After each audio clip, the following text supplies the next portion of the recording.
Le dialogue annoncé par le gouvernement et attendu par les populations en vue d'un climat politique apaisé ne tardera pas à s'ouvrir si l'on s'en tient aux déclarations des acteurs de la crise. Tous les regards impatients sont désormais tournés vers cette ouverture du dialogue. Le commun des mortels attend de ces prochaines discussions une solution définitive à la crise socio-politique togolaise indispensable à une stabilité politique durable. Mais la question que tout le monde se pose à ce jour est de savoir ce qu'il y a lieu d'espérer à l'issue de ce dialogue. À cette question, les réponses varieront d'un citoyen à un autre selon la tendance politique. Naturellement, aller à un dialogue suppose être en mesure d'accepter des concessions, c'est-à-dire, de gagner mais en même temps, de perdre une partie ce que l'on a comme position au départ. Il est ici important alors de rappeler que du côté de l'opposition, l'on revendique le retour à la Constitution de 1992 avec l'application immédiate de la limitation du nombre de mandats à 2, le vote de la diaspora et la révision du cadre électoral. Cependant, la revendication principale autour de laquelle gravitent les autres, c'est-à-dire, la limitation de mandats avec effets immédiats s'oppose à la thèse que développe le parti au pouvoir, celle de la non-rétroactivité de la loi qui autorise le président actuel à se présenter de nouveau à la prochaine élection présidentielle après une éventuelle adoption de la loi portant limitation de mandat à 2. Cette incompréhension a conduit à un projet de référendum que le gouvernement a trouvé plus opportun pour une sortie de crise.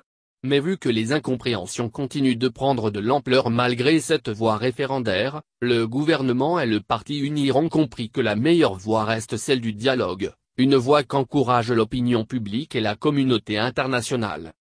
Pour favoriser un climat de sérénité propice à l'ouverture des discussions, le gouvernement a pris un certain nombre de mesures d'apaisement dont la libération d'une partie des détenus arrêtés au cours des dernières manifestations, la libération des motos, la levée du contrôle judiciaire sur la personne de Jean-Pierre Fabre.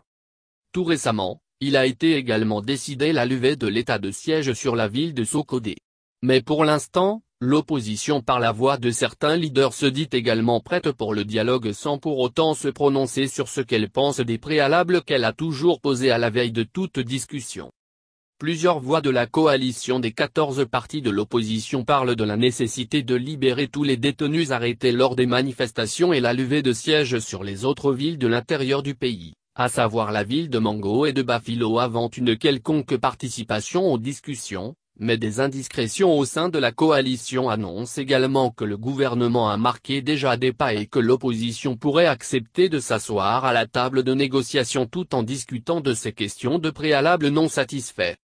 Sur ce point, on se souvient également que la communauté internationale, notamment le département d'État américain et la France avaient préconisé à toutes les parties une ouverture rapide du dialogue inter-togolais sans préalable.